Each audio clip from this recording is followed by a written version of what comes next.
আপনারা সবাই জানেন নির্বাচনের প্রচারণা সারা দেশেই চলছে, কিন্তু ঢাকায় আজকে এনসিপির একই প্রার্থীকে দ্বিতীয়বারের মতো ডিম নিক্ষেপের ঘটনা ঘটেছে এবং এই জন্য অভিযোগের তীর সরাসরি বিএনপির স্থানীয় নেতা এবং বিএনপির প্রতিদ্বন্দ্বী প্রার্থীর বিরুদ্ধে। একই দিন অর্থাৎ আজকেই তারেক রহমান ময়মনসিংহের জনসভায় বলেছেন, একটি রাজনৈতিক দল বিএনপির বিরুদ্ধে স্বৈরাচারী ভাষা ব্যবহার করছে, এই মন্তব্য তিনি করেছেন। এসব নিয়ে নানা অভিযোগ এবং প্রতিশ্রুতির নির্বাচনী প্রচারণা চলছে সারা দেশে। এসব নিয়ে আমাদের আজকের আয়োজন অভিযোগ এবং প্রতিশ্রুতির নির্বাচন আলোচনার জন্য আমন্ত্রণ জানিয়েছি শিক্ষক ও বিশ্লেষক ডাক্তার জাহিদুর রহমান। আর এসব নিয়ে আজকের বার্তা কক্ষে আপনাদের সঙ্গে থাকছি। দর্শক, সরাসরি চলে যাচ্ছে আজকের অতিথির কাছে। আমাদের সঙ্গে আছেন ডাক্তার জাহিদুর রহমান, আপনাকে স্বাগত। প্রথমেই বলবো, আজকে সোশ্যাল মিডিয়া বিশেষ করে এবং সব গণমাধ্যমেই নাসিরউদ্দিন পাটোয়ারিকে ডিম নিক্ষেপ করা হয়েছে এবং তার পরবর্তীতে তারা সাংবাদিকদের সামনে একটা অভিযোগ সামনে নিয়ে এসেছেন। আমি একটু আপনাকে পড়েছেন, আপনি নিশ্চয়ই দেখেছেন, লক্ষ্য করেছেন যে নাসিরউদ্দিন পাটোয়ারিকে মানে টার্গেট করার আগে আমরা দেখেছি যে একই দলের আরেকজন নেতাকে দেশের বাইরে ডিম নিক্ষেপ করা হয়েছিল। সেই সময় আওয়ামী লীগকে দায়ী করা হয়েছিল, এবারে বিএনপিকে দায়ী করা হলো। আমার প্রশ্নটা হচ্ছে যে তাহলে আসলে কি সময়ের সাথে সাথে বিষয়টা বদলাচ্ছে কাকে, নাকি এটাই স্বাভাবিক ছিল? স্বাভাবিক ছিল তা না, এটা না হলে ভালো হতো আমি মনে করি। ডিম নিক্ষেপ অবশ্য সারা পৃথিবীতে ডিম আর টমেটো নিক্ষেপ এক ধরনের চল আছে, প্রবণতা আছে, একটা শর্ত থাকে, সেটা হচ্ছে যদি ইনজুরি না হয়। ডিম দিয়ে খুব বেশি ইনজুরি হওয়ার সম্ভাবনা নেই, কিন্তু যদি হয় সেটা দিয়ে তখন ক্রিমিনাল অফেন্স হিসেবে দেখা যেতে পারে। সো ডিম নিক্ষেপ এক ধরনের একটা প্রতিবাদ, খুব ভায়োলেন্ট না, কিন্তু প্রতিবাদ জানানো যায়, কিছুটা সফট, এরকম সফট। এবং যে বলছি ইনজুরি যদি না হয় তাহলে এটাকে মানে ক্রাইম হিসেবে ধরাও হয় না ইন্টারন্যাশনালি। আমি বাংলাদেশে কি আছে জানি না, আমি ডিম নিক্ষেপের পরে খুঁজে দেখার চেষ্টা করলাম, কিন্তু এটা না হলে ভালো হতো। কারণ আমি মনে করি যে এটা ফ্যাক্ট, মাঠে এই একটা সিটে বেশ নাসিরউদ্দিন পাটোয়ারির পক্ষ থেকে বা দিক থেকে বেশ আক্রমণাত্মক বক্তব্য তার যিনি প্রতিদ্বন্দ্বী আছেন তার প্রতি হচ্ছে ইঙ্গিতে বা সরাসরি। ফলে তার সমর্থকদের মধ্যে এক ধরনের উত্তেজনা তৈরির প্রবণতা আছে। আমরা এখন নিশ্চিত না কারা মেরেছে। যদি সেটাও হয়ে থাকে, আমার মনে হয় যে এই ধরনের টাফ রেটরিকের বিরুদ্ধেও শান্ত থাকা দরকার। সুতরাং না হওয়াই উচিত ছিল। এটা আসলে ওই বাইরে যেটা হয়েছে সেটা যে পয়েন্ট অফ ভিউতে হয়েছে সেটা চাইতে এটা আসলে একই পয়েন্ট অফ ভিউ অবশ্যই না। এটা একটা নির্বাচনী প্রতিদ্বন্দ্বিতা যেটা যথেষ্ট টেনশন তৈরি করছে এবং কেউ বলার চেষ্টা করছেন এভাবে যে পাটোয়ারি এমন সব আক্রমণাত্মক বক্তব্য দিচ্ছেন, বাই এনি চান্স তিনি কি ইনভাইট করছেন কিছু একটা ঘটুক যাতে এটাকেও মানে নির্বাচনে কিন্তু নানান কৌশল অবলম্বন করে। এই যে ওনার উপরে যখন যতটুকুই এই ডিমের এগিং হয়েছে, এই এগিংটাকে তিনি তার উপরে আক্রমণ হয়েছে এই হিসাবে ন্যারেটিভ যদি তিনি মাঠে নিয়ে আসতে পারেন, তাহলে সেটা তার নির্বাচনে তার পক্ষে যেতে পারে যে আমি তো নির্বাচনে ভোট চাইতে গেছি কিন্তু আমাকে এই ধরনের আক্রমণ করা হচ্ছে। খুব ইন্টারেস্টিং যে এরকম একটা বিষয় আপনি বলছেন, কিন্তু তারা যখন অভিযোগ করছেন সেখানে নাহিদ ইসলাম উপস্থিত ছিলেন, অর্থাৎ তাদের দলের প্রধান, এবং তিনি অভিযোগ করছেন মির্জা আব্বাস অর্থাৎ ওই আসনের প্রতিদ্বন্দ্বী বিএনপির প্রার্থী মির্জা আব্বাসের নির্দেশে এবং তারেক রহমানের সম্মতিতে এই ঘটনা ঘটেছে। একদিকে মঞ্চে উঠে ভালো ভালো কথা বলবেন, অর্থাৎ তারেক রহমানকে ইঙ্গিত করে বলা হয়েছে, অন্যদিকে বিরোধীদের সন্ত্রাসী কায়দায় দমন করবেন, আওয়ামী লীগের রাজনীতিকে পুনর্বাসন করবেন, সেটি হতে দেব না, এই কথা বলেছেন আজকে নাহিদ ইসলাম সংবাদ সম্মেলনে। আমার প্রশ্ন হচ্ছে যে বেশ কয়েকটা বিষয় এসছে। এক হচ্ছে প্রতিদ্বন্দ্বী প্রার্থীকে অভিযোগ তোলা, এটা খুব স্বাভাবিক, এটা কিন্তু বাংলাদেশে আগেও ছিল এবং বিভিন্ন জায়গায় ঘটে থাকে, কিন্তু তার জন্য তারেক রহমানের সম্মতিতে এটি কিন্তু এক ধরনের আরেকটা বড় অভিযোগ আমার কাছে মনে হচ্ছে। আরেকটি হচ্ছে যে মঞ্চে উঠে ভালো ভালো কথা বলবেন, আবার সন্ত্রাসী পাঠাবেন, তার মানে কি এই অভিযোগটা এটা আবার চলে গেছে আওয়ামী লীগের রাজনীতিতে পুনর্বাসন করবেন, সেটি হতে দিব না, মানে এটার একটা বিশ্লেষণ জানতে চাই। এটা কি আসলে অনেক বড় ব্যাপার হয়ে যাচ্ছে? আমার কাছে মনে হয় না। বাংলাদেশে এখন যেটা হচ্ছে এটা আসলে ন্যারেটিভের পলিটিক্স। একটা হচ্ছে ফ্যাক্টের ব্যাপার। যেমন ফ্যাক্ট হচ্ছে জনাব নাসিরউদ্দিন পাটোয়ারিকে ডিম মারা হয়েছে, আমরা ভিডিওতে দেখেছি। আচ্ছা, এটা কে মেরেছেন আমরা এখনো জানি না, ধরেই নিলাম তর্কের খাতিরে, এবং এটা হতেই পারে যে জনাব মির্জা আব্বাসের সমর্থকরা করেছে, ধরে নিলাম। কিন্তু এটাকে কেন্দ্র করে আপনি এটার জন্য এখন তাহলে কি দাঁড়ালো? বরং ওনার আওয়ামী রাজনীতির একটা লক্ষণ আমি দেখছি। আমাদের নিশ্চয়ই মনে আছে বিএনপির বিরুদ্ধে আওয়ামী লীগ যা যা অভিযোগ করতো, রাস্তায় কোনো ছোটখাটো অপরাধ হচ্ছে হুকুমের আসামি হচ্ছে বেগম খালেদা জিয়া। ঠিক একই রকম ব্যাপার, এটা আওয়ামী রাজনীতি। ডিম মারা হয়েছে তারেক রহমান পাঠিয়ে সম্মতি শুধু মানে পাঠিয়েছেন। জনাব নাহিদ ইসলামের মুখে কথাগুলো শুনতে ঠিক পছন্দ করি না। কেন? এটা না সেই পুরনো বন্দোবস্ত, মানে এই যে একটা নতুন বন্দোবস্তের আলাপ আমরা করতে চাই নাই। ওনারা এসে না আমাদের এগুলো বলে বলে বলে বলে শিখিয়েছেন, অথচ আমরা দেখি ওনার প্রার্থীরা টুপি মাথায় দিয়ে দিয়ে হাঁটছেন। আমি টুপি মাথায় দিয়ে হাঁটাকে প্রবলেম বলছি না, যিনি সাধারণত টুপি পরেন না আমাদের মাথায় ঘোমটা দেন না, আমাদের দেশের নির্বাচনের ক্ষেত্রে পুরনো বন্দোবস্তে এটা হতো, ওনারা নতুন বন্দোবস্তে এসে একই কাজ করছেন।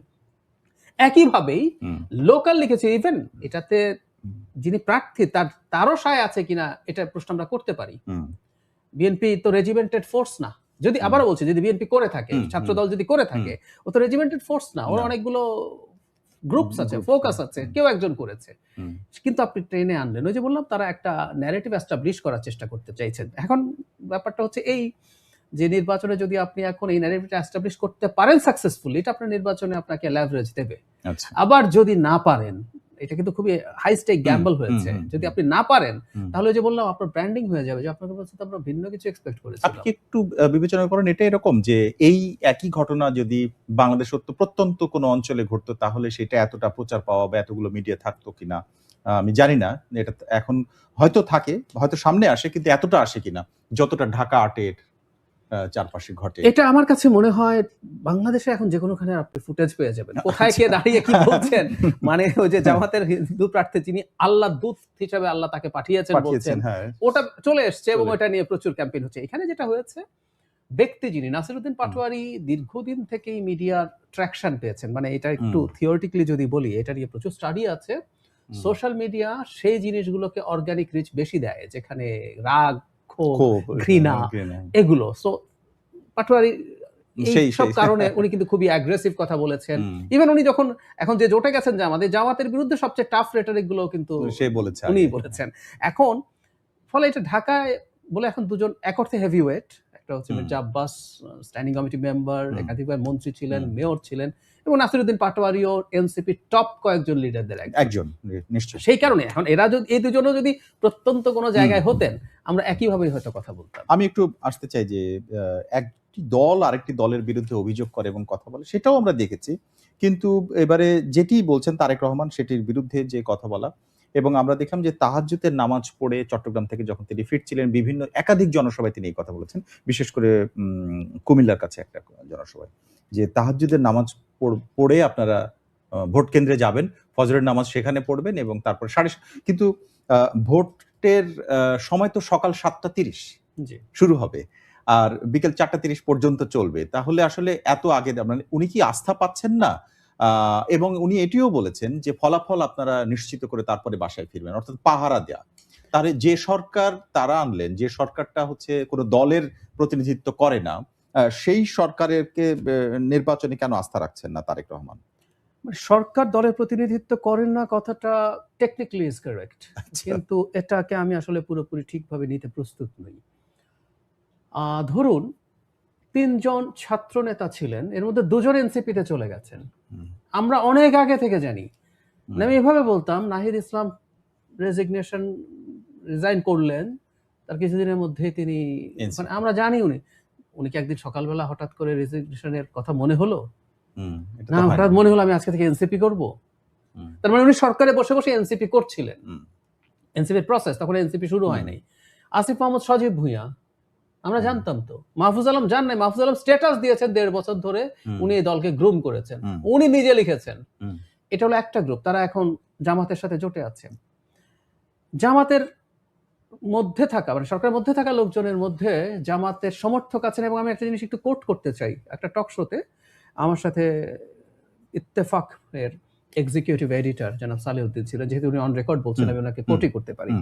উনি বলেছেন যে সরকারের একজন গুরুত্বপূর্ণ ব্যক্তির সামনে জনাব নাহিদ ইসলাম বলেছেন সরকারের কোন একজন উপদেষ্টা তাকে চাপ দিচ্ছেন জামাতের সাথে জোট করার জন্য। আমি ওনাকে কোট করলাম, সত্য মিথ্যা সরিয়ে রাখছি। তার মানেটা হচ্ছে ভোট নিয়ে বিএনপির প্রতি যে ধরনের বিট্রেয়াল দেখানো হয়েছে, এটা ইট ইজ এ বিট্রেয়াল। আমরা এই আলাপগুলো আগে করেছি। বিএনপি ভালো খারাপ করছে যে ডিফারেন্ট ডিবেট। আমি অনেকবার বলেছি বিএনপির কিছু দাবি আমি সমর্থন করি না। আপার হাউস পিআর হতে হবে, নাহলে আপার হাউসের দরকার নাই, আই এগ্রি উইথ দ্যাট। কিন্তু ও তো তার অবস্থান জানিয়েছে, তার নোট অফ ডিসেন্ট দিয়েছে, তার বদনাম হয়েছে দিয়েছে, কিন্তু শেষ পর্যন্ত গণভোটে এটাকে যেভাবে নিয়ে আসা হলো, ইটস এ বিট্রেয়াল। তো সরকারের বিএনপির প্রতি এই ধরনের বিট্রেয়ালের অ্যাটিটিউডও বিএনপির মধ্যে শঙ্কা তৈরি করার প্রবণতা থাকতে পারে। এটা হচ্ছে তারেক রহমানের দিক থেকে কেন এখন তিনি এটা বলতে চাইছেন। আর তাহাজ্জুদের কথা কেন বলছেন? জামাত ইলেকশন কোনো না কোনো ভাবে ম্যানিপুলেট করতে পারে বলে এক ধরনের পারসেপশন আছে। একটা খুব ফানি জিনিস, আমার কাছে এটা খুব ফানি লাগে, প্যারাডক্সিক্যাল লাগে। জামাতের লোকজন চুরি, তারপরে চাঁদাবাজি খানিকটা কম করতে পারে, এটা কিন্তু কিছু মানুষ মনে করে যারা জামাত সমর্থক না। খেয়াল করুন, জামাত সমর্থক না, তারাও বিশ্বাস করেন জামাত নির্বাচনে জেতার জন্য চুরি করতে পারে। ওটা বড় ডাকাতি, ওটা ডাকাতি। কিন্তু তারাই মনে করেন, তার মানে জামাতের কিন্তু একটা এক ধরনের সুনাম। কিন্তু সেই জামাতের সঙ্গে যারা এখন মানে দলীয় ভাবে যোগ দিয়েছেন, 11 দলের মধ্যে আছেন, তার মধ্যে অন্যতম বলা যায় এনসিপি কে, কারণ জামাতের পরে এনসিপির নামটাই আসে সাধারণত। সেই ইসলামী আন্দোলন চলে যাওয়ার পরে তাদের নামটাই প্রথমে আসে। সেই এনসিপির নাহিদ ইসলাম অভিযোগ করছেন যে তাহাজ্জুদের নামাজের পর ভোট কেন্দ্রে উপস্থিত থাকতে বলা হচ্ছে, তারা সিল মারার পরিকল্পনা করছে তাহাজ্জুদের পরে এবং ভোট কেন্দ্র দখলের পায়তারা করছে, অর্থাৎ বিএনপিকে উদ্দেশ্য করে বলা হচ্ছে। তিনি বলেন যে ঐক্যবদ্ধ বাংলাদেশের নেতাকর্মীরা এসব ষড়যন্ত্র ঢুকে দেবেন, অর্থাৎ তার পলিটিক্স। আমি এই বক্তব্যগুলো খুব পজিটিভলি দেখি। মানে নির্বাচন মানে কি? নির্বাচন মানে হচ্ছে আমি পরস্পরের রেটরিকের জবাব দেব, রিয়্যাক্ট করব। যেমন ধরুন জামাত সম্পর্কে যে অভিযোগ ছিল যে তারা সবার আগে গিয়ে দখল করে ফেলবেন লাইনগুলো, মানে তাদের ওনার প্রেক্ষাপট আছে, এবং সেই কিউগুলো যে আওয়ামী লীগের একবার হচ্ছে লাইন আগায় না, তারা তাদের মানুষ মানে নিয়ে যেতে পারে, সবসময় দেখা যাচ্ছে লাইন ভর্তি তারা আছে এবং সেটাকে স্লোড করছে, কাস্টিং ঠিক মতো হচ্ছে না, এটার প্রোটেকশন। আবার জনাব তারেক রহমান যেটা বলেছেন সেটার ব্যাপারে নাহিদ ইসলাম যেটা বলেছেন, আমার কাছে আই এম এনজয়িং দ্যাট। মানে গণতন্ত্র মানে এরকমই। কেউ মনে করেন আমরা কি অনেক বেশি কিছু বলে ফেলছি, আমার কাছে মনে হয় না। নির্বাচনে এই ঘটনাগুলো ঘটবে, এটা নির্বাচনের সৌন্দর্য, যতক্ষণ পর্যন্ত আমরা পরস্পরের বিরুদ্ধে হেট স্পিচ না দিই। মানে মারামারি তো নাই, স্পিচের মধ্যে কত রেড লাইন আছে, হেট স্পিচ যদি না দিই, আমরা কাউকে যাতে ডিহিউম্যানাইজ না করি, এরকম কিছু জিনিস যদি বাদ দেই, হতে পারে। আজকের একটা বিষয় আসতে চাই। আজকে তারেক রহমান ময়মনসিংহ অঞ্চলে তিনি বেশ সেখানকার সার্কিট হাউস ময়দানে একটা জনসভা করছিলেন। সেখানে তিনি জামাতকে উদ্দেশ্য করে বলেছেন, কারণ আপনি এই রেফারেন্সটা বলা দরকার দর্শকদের, যে জামাতের পক্ষ থেকে বলা হয়েছে যে আমরা টেম্পো স্ট্যান্ড দখল করি না, আমরা দুর্নীতি করি না। বিশেষ করে দুর্নীতির কথা বলে বিএনপিকে বেশি ঘায়েল বা আঘাত করা হচ্ছে। তারেক রহমান এটার উত্তরে বলছেন যে ক্ষমতায় গেলে বিএনপি দুর্নীতির কথা আপনারা বলেন, সেই সময় অর্থাৎ 2001 থেকে 2006 সালের সময় আপনারাও তো মন্ত্রিসভায় ছিলেন, কেন পদত্যাগ করেননি? বিশেষ করে দুজনের কথা বলেছিলেন, তৎকালীন জামাতের আমির এবং আলী হাসান মোহাম্মদ মুজাহিদ, এই দুজনের কথা বলেছেন। খুবই গুরুত্বপূর্ণ জবাব। আমি একটু বলি, জামাতের আমির বলছেন, একটু কারেক্ট করেছেন উনি। এবার লাস্ট বলেছেন একটি দল তো, আমার একদম মনে আছে, একটি দল তো 4 বার চ্যাম্পিয়ন হয়েছে। এর অন্য নেতা কিন্তু 5 বার বলেছিলেন। আমরা তখনই হাসিনার সময় এগুলো ডিবাঙ্ক করতাম যে প্রথমবারটা আসলে হাসিনার আমলনামা এসে বিএনপির উপরে পড়েছিল। আচ্ছা, এর পরেরও 4 বার আমরা টিআই এর ট্রান্সপারেন্সি ইন্টারন্যাশনাল মানে ইয়েতে কেউ যদি ঢুকি, যে কেউই দেখবো, একটা হলো র্যাঙ্কিং আর একটা হচ্ছে পয়েন্টস। একটা দেশ যখন তার পয়েন্টস বাড়তে থাকে, দ্যাট ইন্ডিকেটস যে তার দুর্নীতির পরিমাণ কমছে। এখন আপনার কমতে পারে, কিন্তু এরপর আপনি ফার্স্ট থেকে যেতে পারেন যদি অন্যরা আপনার চেয়ে বেশি কমাতে পারে। বিএনপির আমলে পরবর্তী 4 বছরে বিএনপি বটম জায়গায় ছিল, কিন্তু পয়েন্টস তো বাড়ছিল, তার মানে দুর্নীতি আসলে কমছিল। মজার ব্যাপার, জামাতের আর্মি ট্রিক করেছে, একটা দল বলছেন, দল কখনো দুর্নীতিতে চ্যাম্পিয়ন হয় না। মানে আমি না ওনাদের কাছ থেকে একই রকম কথা বলছি, ওনারা না সত্যকের শাসনের কথা বলেন, ওনাদের ব্র্যান্ডিং কি? হ্যাঁ, সত্যলোকের শাসন। উনি ট্রিক করছেন কেন? উনি ট্রিক করছেন, দুর্নীতিতে আসলে ব্র্যান্ডিং হয় সরকারের। উনি দল বলছেন, কারণ সরকার বললেও এটা প্রবলেম। তারেক রহমান রাইটলি এই প্রশ্ন করছেন, আপনারা তাহলে ছিলেন কেন? সরকার মানে হচ্ছে আপনি কম্বাইন্ডলি এটা রেসপন্সিবিলিটি নেবেন। আমাদের পার্লামেন্টারি ফর্ম অফ গভর্নমেন্ট মানে হচ্ছে সরকার অ্যাজ এ হোল। সুতরাং আপনি বলতেই পারেন, এবং আপনি পদত্যাগ করে দেখাতেন যে না, আমি এই সরকারের সাথে থাকবো না। মানে ওনাদের মুখে অন্তত দুর্নীতির অভিযোগ মানায় না, কিন্তু এখন মাঠে নেমে করছেন তারা। আচ্ছা, এখন পর্যন্ত মানুষের মধ্যে আপনি যে পাবলিক পারসেপশন, যদিও এইটাতে মানে প্রমাণ নাই, বা তারা যেটা বলেন যে আচ্ছা নির্বাচন হবে কিনা, যেমন আগে একটা হতো যে তারিখ তো ঘোষণা করা হয়নি, তারপরে এখনো মানুষের মধ্যে শঙ্কা এবং এক ধরনের অভিযোগ আছে যে যে কোনো সময় কোনো দুর্ঘটনা ঘটে যেতে পারে কিনা, বা এটা পিছিয়ে যেতে পারে কিনা, এরকম একটা শঙ্কা। আপনার মনে হয় কিনা যে এই যে সিল মারার বিষয় নিয়ে যে অভিযোগ করা হচ্ছে, এবং সেই অভিযোগটা করা হচ্ছে বিএনপির বিরুদ্ধে, সেই অভিযোগটার মধ্যে জড়ানো হচ্ছে তারেক রহমানকে, এগুলো কি একটা প্রাথমিক কোনো লক্ষণ হিসেবে আপনার কাছে মানে এটা প্রতিভাত হয় কিনা, মনে হয় কিনা? হতে পারে। তবে একটা যে সিল মারা প্রসঙ্গে বলি, বিএনপির আসলে সিল মারার কোনো প্রয়োজন নেই, সত্যি কথা যেটা। এটাকে আমি ভালো বলছি না। একটা দল যদি নির্বাচনের আগে বুঝে যায় সে জিতে যেতে পারে, ইটস ব্যাড। একটা ডেমোক্রেটিক প্রসেসে কম্পিটিটিভ ইলেকশন যদি থাকে, দলগুলো তুলনামূলকভাবে নমনীয় থাকে জনগণের প্রতি। আপনি জানেন, আপনি নির্বাচন করলেই পরের দিনই প্রাইম মিনিস্টার হয়ে যাবেন, আপনি পরের দিনই সরকার গঠন করবেন, তখন এক ধরনের মানে কনফিডেন্স থাকে এবং আপনি অবহেলা করার প্রবণতা থাকে। এটা ভালো বলছি না, কিন্তু বিএনপি, আমি প্রায় শব্দটাও বলি না, নিশ্চিত একটা বিজয়ের দিকে যাচ্ছে। আমি এত টেকনিক্যালি প্রায় বলি নাই। হ্যাঁ, এখন বিএনপির এই প্রবণতা বরং থাকবে না যে সে এমন কিছু করুক যাতে তার নির্বাচনটা তার প্রশ্নবিদ্ধ হয়। কমন সেন্সের ব্যাপার। সেই ম্যানিপুলেট করতে চাইতে পারে যে মনে করে যে আমি পেছনে আছি, আমি আরেকটু করতে পারলে আগাতে পারি। পেছনে থাকা লোক এটা করে। আচ্ছা, সরকারে থাকতে শেখ হাসিনা কেন চুরি করেছে? শেখ হাসিনা ক্ষমতায় থাকলে উনি পেছনে ছিলেন, উনি জানেন একটা ফেয়ার ইলেকশন হলে উনি হেরে যাবেন। সো কারচুপি সে করে যে পেছনে থাকে। তার মানে কি বিএনপি পেছনে আছে? I don't agree with that. বরং বিএনপি সর্বোচ্চ সহনশীলতা দেখিয়ে বরং এগুলো থেকে দূরে থাকবে। কিন্তু এই অভিযোগগুলো করে থাকার জন্য আমি প্রায় বলি 3টা কারণ আছে। এর মধ্যে তৃতীয় কারণটা যদি হয়, এটা ভয়ঙ্কর। প্রথম কারণ হচ্ছে চাপে রাখা দরকার আছে নির্বাচন কমিশনকে, প্রশাসনকে। কারণ বিএনপি জিতে যাবে এই পারসেপশন কিন্তু একটা প্রবণতা তৈরি করবে, সবাই বিএনপি হওয়ার দিকে ছুটবে, বিএনপি না চাইলেও। সাধারণ মানুষের মধ্যেও এই ধরনের এটা তো আছেই, কিন্তু ওটাতে সমস্যা নাই, কিন্তু আপনি প্রশাসন চলে যেতে পারে, নাম্বার 1। আরেকটা হচ্ছে, ধরুন আপনি বলছেন আপনি ক্ষমতায় যাবেন, কিন্তু নির্বাচনের পর দেখা গেল ক্ষমতায় যাতে যত সিট লাগে তার 1/3 পান নাই আপনি। তো তখন আপনি রাজনীতি কিভাবে টিকিয়ে রাখবেন? তখন বলবেন আমরা তো আগেই বলেছিলাম ইত্যাদি ইত্যাদি। এতে আমি সমস্যা দেখি না। আপনাকে রাজনীতি এটা হচ্ছে যে এক ধরনের নিজের অবস্থা ক্লিয়ার করা, আপনি বেঁচে থাকার চেষ্টা করলেন, তারপর আপনি এটা বলে কাজে মন দিলেন, সংসদে গেলেন। থার্ড ওয়ান যেটা নিয়ে এটা যদি হয়, সেটা হচ্ছে এরা যদি নির্বাচন বয়কটের পথে হাঁটতে চায়, তার জন্য তো কিছু গ্রাউন্ড তৈরি করতে হবে। তখন বলবেন আমরা বলছি ইত্যাদি ইত্যাদি ইত্যাদি। এটা ডিজাস্ট্রাস। তবে আমি ধারণা করি তারা এই পথে যাবেন না। এটা সবচেয়ে খারাপ কিছু। কিন্তু এই নেগেটিভ বলার কারণ এটাও হতে পারে, কিন্তু আমি মনে করি না তারা এদিকে যাবেন, এই ঝুঁকি তারা নেবেন বলে। 3টা কারণের কথা বলেছেন আপনি, কিন্তু আমি আরেকটা দিকের কথা বলি যে আপনি প্রায় নিশ্চিত না, আপনি নিশ্চিত করেই বিএনপির কথা বলছেন। এটা প্রেডিকশন না, মানে আপনি হিসাব নিকেশ করে নিশ্চয়ই আপনার পর্যবেক্ষণ থেকে বলছেন। মোহাম্মদ শামীম আহসান, তিনি হচ্ছেন বরগুনার জেলা জামাতে ইসলামের সহকারী সেক্রেটারি জেনারেল।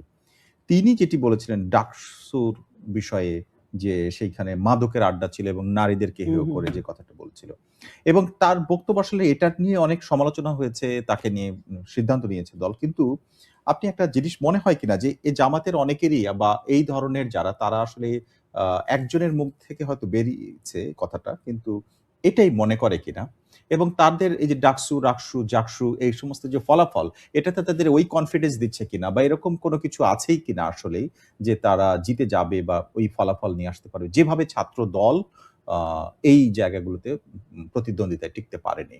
আমির হামজা নামে একজন ক্যান্ডিডেট আছে জামাতের। এমন কোনো বাজে কথা আপনি চিন্তা করতে পারেন না, এমন কোনো ফালতু কথা আপনি চিন্তা করতে পারেন না, এমন কোনো মিথ্যা কথা আপনি চিন্তা করতে পারেন না যেটা উনি বলেননি। এমনকি 2 বছর আগে সম্ভবত জনাব আরাফাত রহমান কোকোকে উনি বলতে বলতে কুকুর বলেছেন। আমি শব্দটা বলেই ফেললাম। একজন মৃত মানুষ, বহু আগে মারা গেছেন। আমরা এটাকে তাদের ওই পরিবারের উপর যে টর্চার, তার সাথে মেলাতে পারি। এরপর আমির হামজা সাহেব ক্ষমা চেয়েছেন। মানে একটা মানুষ, উনি যেহেতু ধর্মকর্ম করেন, উনি কোনো মাদক দ্রব্য খেয়ে ইনটক্সিকেটেড ছিলেন আমি মনে করছি না। আপনি এই কথাটা বলতে পারেন কিনা, মাফটার কথা পরে। আপনি কোন এবং পাবলিকলি আপনি কোন স্ট্যান্ডার্ড, আপনার কালচারাল স্ট্যান্ডার্ড কোথায়? ঠিক একইভাবে যে এমপি কথা বলেন, নারীদেরকে নিজে কথা, উনি সরি বলেছেন, কিন্তু ক্যান ইউ সে আরেকটা কথা, কোনো কিছু আপনার থেকে বেরিয়ে যায় মানে কি জানেন, ওটা আপনার ভেতরে কোথাও আছে, এটা বেরিয়ে গেছে, ওনার হয়তো বেরিয়ে যাওয়ার জন্য সরি বলতে পারেন, কিন্তু উনি এটা মনে করেন, ওনাদের এই ধরনের প্রবণতা আসলে আছে। এবং আমার প্রশ্নটা ছিল যে এরকম আরো অনেকের থাকতে পারে কিনা? অবশ্যই পারে, আছে। মানে ওনারা একটা নারীকে কি চোখে দেখেন তার প্রমাণ হচ্ছে একজন নারীকেও তারা নমিনেশন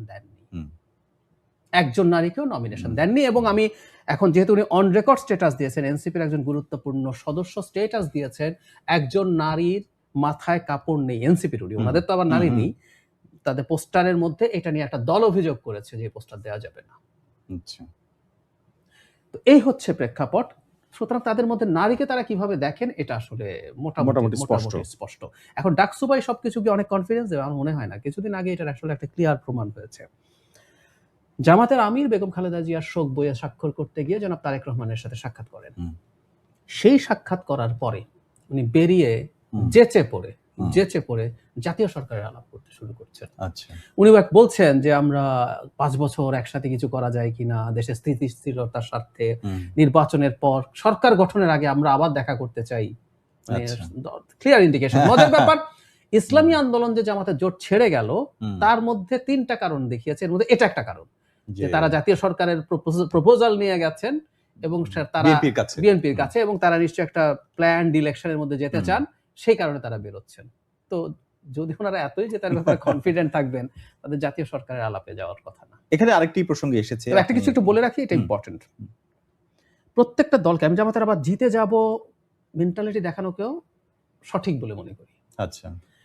আপনি যখন বাংলাদেশ ভোট কিছু বাড়ার সম্ভাবনা থাকে, কেন আমি বলি, উইচ ইজ ভেরি ইম্পর্টেন্ট। আমাদের ভোটের ক্ষেত্রে সুইং ভোট বলে একটা অংশ আছে যারা ডিসাইডেড না ক্লিয়ারলি। এদের একটা প্রবণতা থাকে যে দল নির্বাচনে জিতবে তাকে ভোট দেওয়ার। এটার কারণও আছে। আমি যে কনস্টিটিউয়েন্সিতে আছি, আমি যদি মনে করি, তার তর্কের খাতিরে ধরলাম যে জামাতের ক্যান্ডিডেট বিএনপি ক্যান্ডিডেট যেতে ভালো, তর্কের খাতিরে। কিন্তু আমি যদি কনভিন্স হয়ে বিএনপি ক্ষমতায় আসবো, তখন মনে হবে জেতা পার্টির এমপি যদি থাকে, ও যদি একটু খারাপও হয়, এখানে অনেক উন্নয়ন করতে পারে। আমাদের সংসদ নির্বাচন মানে উন্নয়ন। এখন জামাতও যদি এই পারসেপশন তৈরি করতে না পারে যে আমি জিতে যাচ্ছি, তাহলে ওই সুইং ভোট তার পক্ষে আসবে না। কিন্তু আমি ধারণা করি জামাত এটা পেরে উঠবে না। অলরেডি মানে মাঠের পরিবেশটা বিএনপির দিকে চলে গেছে। একটা বিষয় আমরা আলাপ করলাম, সেটা হচ্ছে নারীদেরকে হেয় করা বা ডাকসু বা এই ছাত্র সংসদগুলোর প্রভাব, সেইটার আমরা ফলাফল পেলাম। কিন্তু ধর্মকে ব্যবহার করে, ধর্মীয় আবেগকে ব্যবহার করে ভোট পাওয়ার যে চেষ্টা, সেটা নিয়ে মাহাদি আমিন যে অবস্থান ব্যাখ্যা করেছেন, সেটা আসলে বিএনপির অবস্থান, মানে বিএনপি দল হিসেবে কি মনে করে সেটি ব্যাখ্যা করেছেন এবং তারা এটি বলেছেন যে নিরপেক্ষতা ক্ষুণ্ণ করে। কিন্তু আমি স্পেসিফিক যে জায়গাটি বলতে চাই, এএসএম শাহরিয়ার কবির, তিনি একজন আইনজীবী, তিনি বলেছেন যে দাঁড়িপাল্লায় যদি ভোট না দেন কিয়ামতের দিন কি উত্তর দিবেন, যেটা বেশ আলোচনা হয়েছে। এই ব্যাপারগুলোকে আসলে আপনার মনে হয় যে নিজেদের অবস্থানকেই আসলে হালকা করছে, নাকি এটাও আসলে ভোটের ক্ষেত্রে প্রভাব ফেলে বা বিএনপির মোকাবেলা করার ক্ষেত্রে এখানে সমস্যা হবে কিনা? আচ্ছা, প্রথমত নির্বাচনে ধর্মকে কোনো না কোনো ফর্মে ব্যবহারের প্রবণতা আমাদের খুব পুরনো। আমাদের আগে বড় দলগুলো এটা করেছে। এই যে বললাম, টুপি মাথায় দিচ্ছেন, আপনি কোনো না কোনো ফর্মে তো আসলে ধর্মকে ব্যবহার করেন। শেখ হাসিনা সেই মাথায় হিজাব এবং তাসবিহ নিয়ে 96 সালে। কিন্তু জামাত যেটা করছে, জামাত একটা এক্সট্রিম জায়গায় চলে গেছে। এই যে আপনি শাহরিয়ার কবির সাহেবকে যেভাবে কোট করলেন, ওনার সাথে আমি একটা শোতে ছিলাম, সেখানে তিনি আবারও এটা ব্যাখ্যা করার চেষ্টা করেছিলেন তার জায়গা থেকে। শুধু তাই না, তাদের মধ্য এবং নিচু পর্যায়ের নেতারা অহরহ ইমানি দায়িত্বের কথা বলছেন। তার মানে এক ধরনের মানুষকে ধর্মের তথ্য দিয়ে সিরিয়াসলি মিসগাইড করছেন। এই প্রবণতাগুলো আসলে খুবই অ্যালার্মিং। আমি একটা জিনিস একটু বলে রাখা ভালো, ধরুন আমি আপনাকে যদি বলি আপনি দাঁড়িপাল্লায় ভোট দিলে যেমন জান্নাতের টিকিট পাবেন, এই ব্যালট মানে জান্নাতের টিকিট, এটা কিন্তু আমাদের নির্বাচনী আচরণবিধিতে আমি যতদূর পড়েছি খুব বাধা নেই। এটা বিপজ্জনক ব্যাপার। এইজন্য তারা বলতেও পারে। আমি ভবিষ্যতে এই আচরণবিধি ঠিক করার জন্য খুব সিরিয়াসলি দাবি করব। ওখানে দুটো জিনিসে বাধা আছে। একটা হলো আপনি কোনো ধর্মীয় উপাসনালয়ে আপনি ক্যাম্পেইন চালাতে পারবেন না। আরেকটা হচ্ছে আপনার ছবিতে কোনো প্রার্থনারত অবস্থায় আছেন, মানে আপনি মোনাজাত ধরে ছবি তুলে দিয়েছেন, এটা দেয়া যাবে না। এর বাইরে ধর্মকে ব্যবহার নিয়ে আর খুব সুনির্দিষ্ট কিছু নেই। আচ্ছা, সো এটা একটা নতুন ফেনোমেনন এবং এটাকে পলিটিক্যালি ব্যবহার করতে হবে। বিএনপি তার জায়গা থেকে জনাব তারেক রহমান নিজে একটা জনসভায় খুবই ক্রিয়েটিভলি একজনকে ডেকে এনে বেহেশতের টিকিট বিক্রি করা যাবে কি যাবে না, বা সিলেট থেকে ফেরার সময় বা জামাত আদতে ইসলামের পথে আছে কিনা, তারই কিছুদিনের জোট সঙ্গী, কিছুদিন আগ পর্যন্ত যে ইসলামী আন্দোলন ছিল, তারাও তাদের বিরুদ্ধে দাঁড়িয়েছে। এটাকে পলিটিক্যালি ব্যবস্থা করতে হবে। তবে আমি মনে করি কোনো আইনি বার বা ব্যারিয়ার থাকা দরকার। দেখুন, নারীদের ক্ষেত্রে আপনি বললেন যে তারা কি চোখে দেখে সেটা বোঝা যায়, এই সমস্ত উদাহরণ দিয়ে বললেন। কিন্তু জামাতের আমির যখন কথা বলছে, তখন মা বোনদের বিষয়ে কোনো কথা বললে আগুন চলে যাবে, এই ধরনের খুবই মানে মাঠ গরম করাই হোক আর যেভাবে হোক, তারা কিন্তু এই কথাগুলো বলছেন। আপনি আজকের একটা লেখা, যেটি প্রথম আলোয় আজকে প্রকাশিত হচ্ছে, সেখান থেকে একটা জায়গা আমি একটু উল্লেখ করতে চাই একটু দর্শকদের জন্য। সেটি হচ্ছে যে শরিয়া ইসলামী আন্দোলনের নামের সাথে যেমন ইসলাম আছে, জামাত ইসলামের নামের সাথে ইসলাম শব্দটি আছে, কিন্তু তারা আসলে যদি ক্ষমতায় যেতে চান তো তারা, এবং তারা বলছেন আমরা খুবই কাছাকাছি, তো গেলে তারা শরিয়া আইন চালু করবেন, সেই বিষয়টি নিয়ে এক ধরনের অস্পষ্টতা আছে এবারে, এবং তারা বলছে না। এই যে না বলা, কিন্তু তাদের সব আচরণের মধ্যে আছে, জীবনযাপনের মধ্যে আছে। এইটা নিয়ে আপনার যে বিশ্লেষণ একটু বলবেন আমাদের দর্শকদের জন্য, যে আপনি আসলে কোন জায়গাটা নোটিস করতে চাচ্ছেন? আমি মানে এক ধরনের সংকট আছে। আমি এখানে একটা টার্ম ইউজ করেছি, ইন্টারন্যাশনাল রিলেশনস এর স্ট্র্যাটেজিক অ্যাম্বিগুইটি।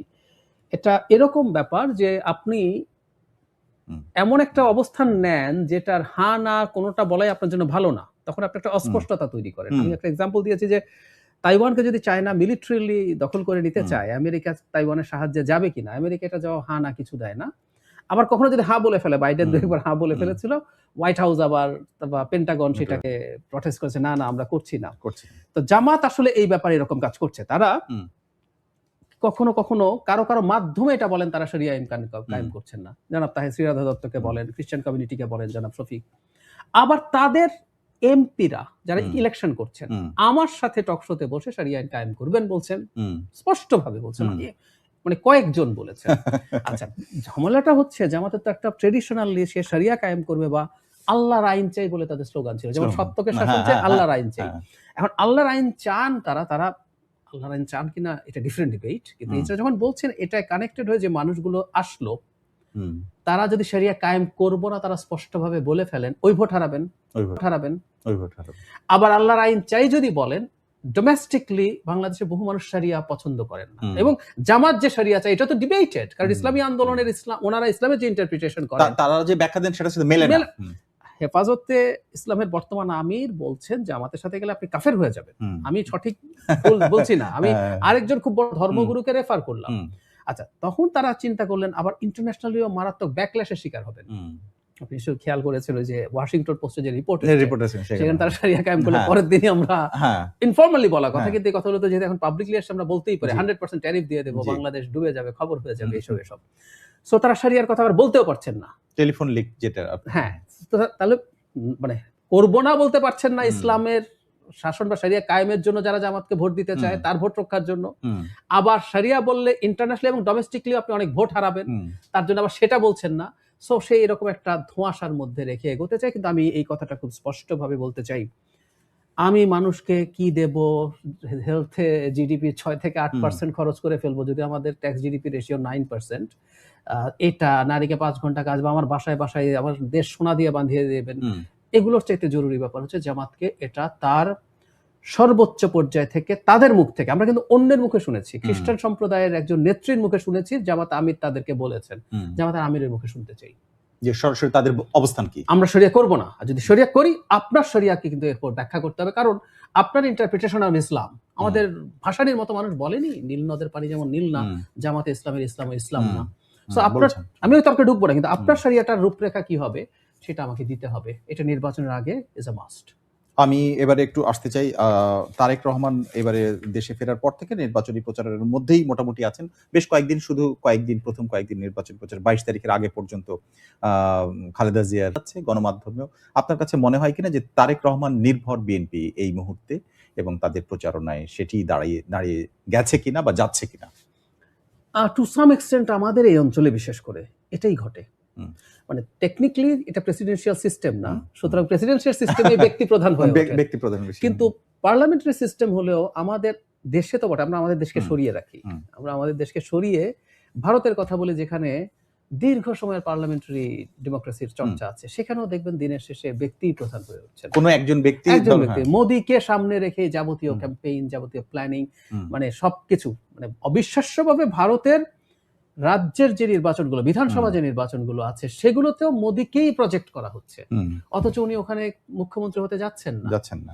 তো এই ব্যক্তির প্রতি ফোকাস আমাদের এই সাবকন্টিনেন্টের একটা প্রবণতা। আমরা ক্যানোনাইজ করি। আমরা সেটা কি আপনার কাছে এরকম মনে হয় যে পরিবারতান্ত্রিক রাজনীতির বিরুদ্ধে কিন্তু সবাই কথা বলেন। কিন্তু শেষ পর্যন্ত যখন সাপোর্ট দেওয়া হয় তখন পরিবারের না, এটা পরিবার না। যেমন ধরুন তারেক রহমানের জায়গায় যদি বিএনপির একজন সর্বসম্মত ধরে নিলাম লিডার আছেন যিনি যাকে দল সমর্থন করে, ঘুরে ফিরে ওই ব্যক্তির উপরেই ফোকাস চলে যেত। আমাদের ব্যক্তির উপরে ব্যক্তির উপরে ফোকাস করার প্রবণতা। যেমন ধরুন কংগ্রেসের ধরুন ফ্যামিলির প্রচুর প্রবণতা আছে, কিন্তু বিজেপিতে তো নেই। সুতরাং তারা ওই ব্যক্তিকে, অর্থাৎ এটা ইতিবাচকই বিষয়টা এভাবে তারা দেশের দিকে দেখায়। আমি একটু এটা একটা ভুলও না কেন বলি, কিছু করার নেই।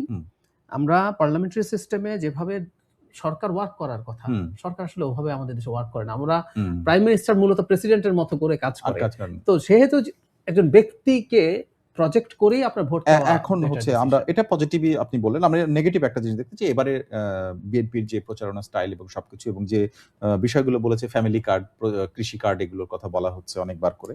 তাতে আপনার কাছে কোনো মানে পিছিয়ে দিবে দলটাকে সেরকম কোনো প্রচারণা বা অন্য কিছু আপনি দেখেন কিনা এই মুহূর্তে? আমি এখন পর্যন্ত দেখি না। তবে বিএনপিকে একটা কাজ করতে হবে। বিএনপি না, বিএনপি জামাত সবাইকেই করতে হবে। সেটা হলো তারা যে ফাইনাল ইশতেহার এখনো হুম, আসেনি। উনি জাস্ট কয়েকটা ক্যাম্পেইন করছে। সেগুলো কিভাবে তারা করতে চান, হুম, সেটার ফিন্যান্স সম্ভব কিনা, কিভাবে আসবে, কোত্থেকে আসবে, এই জিনিসগুলো করা। কেউ যাতে কোন রকম নেগেটিভ কোন রকম জাস্ট বলার জন্য বললাম, হুম, ক্যাম্পেইনের জন্য করলাম, এটা যাতে না হয়। আমাদের মনে রাখতে হবে বাংলাদেশে যদি আগামী হুম, নির্বাচনটা এটা না। হুম, আগামী সরকার যদি নির্বাচনের মাধ্যমে গঠিত হুম, হতে হয়, যারা ক্ষমতায় আসবেন তারা কিন্তু নির্বাচনের আগে এই চুলচেরা হিসাবের মধ্যে পড়ে যাবেন। আচ্ছা। একটা উদাহরণ দেই। গত নির্বাচনের আগে কংগ্রেস একটা বিরাট সংবাদ সম্মেলন করেছিল। হুম, আমি নিজে ওটা দেখেছি মনোযোগ দিয়ে। সেখানে তারা বিজেপির ম্যানিফেস্টো নিয়েছে। হুম। কোনটা কতটুকু করতে পেরেছে, কোনটা করতে কিছুই করতে পারেনি, কোনটার কত পার্সেন্ট করেছে বলে সব জনগণকে দেখিয়েছে, তুলে ধরেছে। তুলে ধরেছে। সামনে এগুলো হবে। হুম। সেজন্য প্রত্যেককে সতর্কভাবে আসলে প্রতিশ্রুতি দিতে হবে। এটা খুব জরুরি। কোনটা বাস্তবায়ন যোগ্য? যোগ্য এবং আপনি এখনো জানাবেন, আমি ফ্যামিলি কার্ডের এত টাকা, হুম, এই হুম। টাকা কোত্থেকে আসবে সংস্থান আপনাকে দেখিয়ে দিতে হবে। আমি ২ কোটি বা ১ কোটি তরুণের কর্মসংস্থান করব, কিভাবে কোন সেক্টরে কিভাবে করব এগুলো বলে দেন। কারণ বাংলাদেশের মানুষ স্পষ্ট এখন অনেক পরিকল্পনা। ইনফর্ম। হুম। আপনি না করলে আপনার প্রতিপক্ষ কিন্তু এই প্রশ্নগুলো করে আপনাকে ঘায়েল চাপে করবে। ফেলবে। অনেক হ্যাঁ, ধন্যবাদ আজকে আমাদেরকে সময় দেওয়ার ধন্যবাদ। জন্য। দর্শক, আমাদের সঙ্গে আজকে ছিলেন শিক্ষক ও বিশ্লেষক ডাক্তার জাহিদুর রহমান। আমরা আজকে আলোচনা করেছি এই সময়ের রাজনৈতিক নানা বিষয়। বিশেষ করে বিভিন্ন দলগুলো যে প্রতিশ্রুতি এবং যে অভিযোগ করছে পাল্টাপাল্টি অভিযোগ, সেই বিষয়গুলো নিয়ে।